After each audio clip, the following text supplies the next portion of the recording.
Don't forget to like and subscribe. It means the world to us and helps us keep sharing powerful stories like this one.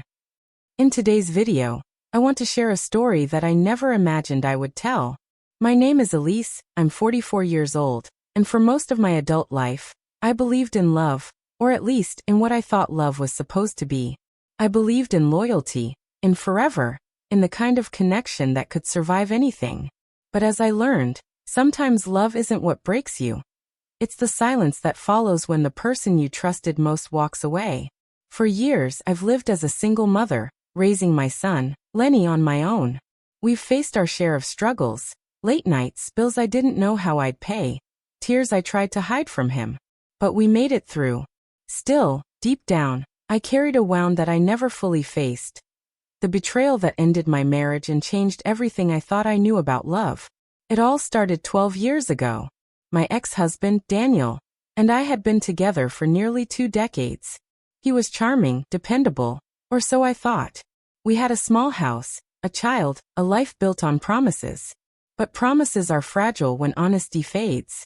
I began to notice the little things first. Late nights at work, his phone always face down, messages that he said were just colleagues. I wanted to believe him.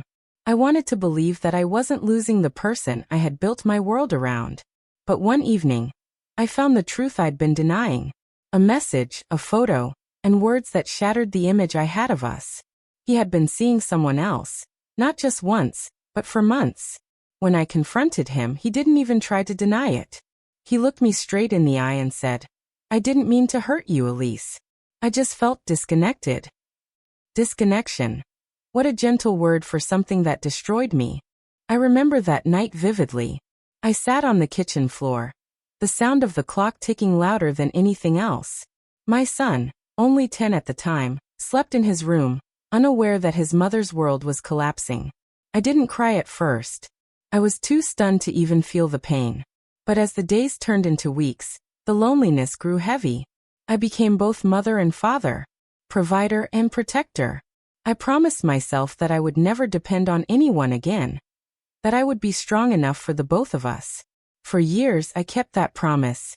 I focused on work, on my son's education, on making a home that felt stable even when my heart didn't. People told me I was strong, but strength can sometimes be a disguise for pain. I built walls so high that even I couldn't see over them anymore. Love. I stopped believing in it. It was easier to think of it as something that belonged to other people. People who hadn't been betrayed, people who hadn't watched their trust crumble. But time has a strange way of softening even the hardest edges. And I learned that healing doesn't come in grand moments. It comes quietly, in the small acts of moving forward. It was a cold evening when everything started to change. Lenny had just started university, and I found myself in a house that suddenly felt too quiet. I was proud of him, but I couldn't help feeling like my purpose had faded a little. That's when I met Mark, our new neighbor. He was a few years older than me, kind eyes, calm voice, the sort of person who seemed genuinely interested in others. We met by chance one morning when I was struggling with a box of groceries, and he offered to help. It was nothing at first, a small act of kindness. But sometimes, life begins to change in moments that seem ordinary. Over the weeks, Mark and I would chat in passing, about the weather, about our gardens, about everything and nothing. There was something peaceful about his presence. He never pushed, never asked questions I wasn't ready to answer. He just listened. And after years of feeling unseen, that simple act meant everything. One evening, as the air turned colder, my heater stopped working. I mentioned it to Mark in passing, and within an hour he was at my door with his toolbox and that same gentle smile. I remember standing there, watching him fix the radiator, and for the first time in years, I felt warmth. Not from the heat, but from the quiet comfort of being cared for again. When you've been betrayed, trust doesn't return easily. Even simple kindness feels suspicious. I kept telling myself not to read too much into his gestures. A repaired heater, shared coffee, the way he asked how my day was going. But slowly, piece by piece, he began to rebuild something inside me I thought was gone. My ability to feel safe. We started spending more time together. Sometimes he'd bring dinner over. Other times, we'd just talk about the past, his failed marriage, my heartbreak. Two broken people finding comfort in each other's honesty. It wasn't about romance, not at first. It was about understanding. There was one evening that changed everything. We were sitting on the porch, a soft rain falling, and Mark said quietly, "Elise, sometimes love isn't about finding someone new. It's about realizing you never stopped deserving it." That line stayed with me, because for years, I had lived like someone who didn't deserve love. I had carried guilt for something that wasn't even my fault. But hearing those words made me realize I had been so focused on surviving that I forgot how to live.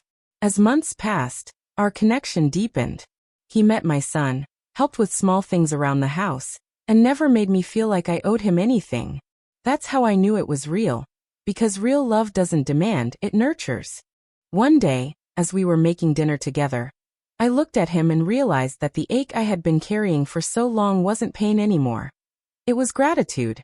Gratitude that life had given me another chance. Looking back now, I understand something that took me years to see. Betrayal doesn't end your story, it begins a new chapter.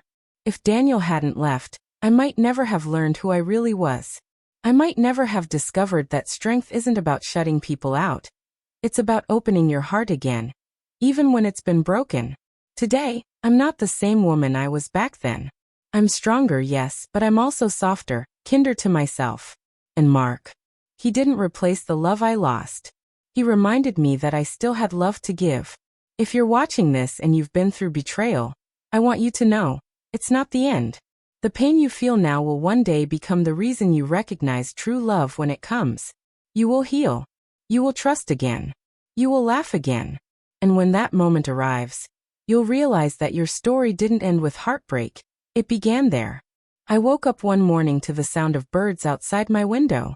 The air was cool, the sunlight soft, and for the first time in years I felt something I hadn't in a long time: peace.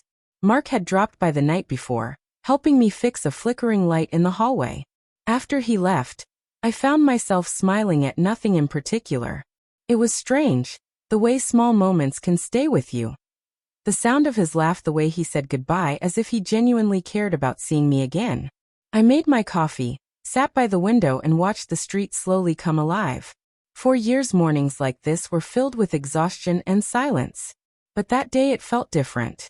It felt like the beginning of something, though I didn't yet know what. Later that afternoon, Lenny came home from university. I could tell from the way he looked at me that he noticed a change. "Mom," he said, "you see lighter, happier." I laughed, brushing it off. Maybe I'm just getting used to the quiet house again. But inside I knew it wasn't just that. I was starting to feel alive again. Not because of Mark, but because I was finally allowing myself to. Still, there was something hesitant in Lenny's tone. He was protective, always had been. After his father left, he became my anchor. I knew that seeing me with someone new might be hard for him to accept. A few days later, I invited Mark over for dinner. I wanted Lenny to meet him properly. When Mark arrived, he brought a small bouquet of flowers, simple white lilies, and greeted Lenny with a firm handshake and a kind smile. The evening started a little awkward. I could feel Lenny's watchful eyes, his quiet questions hanging in the air. But as the night went on, the tension eased. They talked about sports, movies, and travel. At one point, I looked at the two of them, my son and this new person who had gently entered our lives, and I felt a deep sense of gratitude.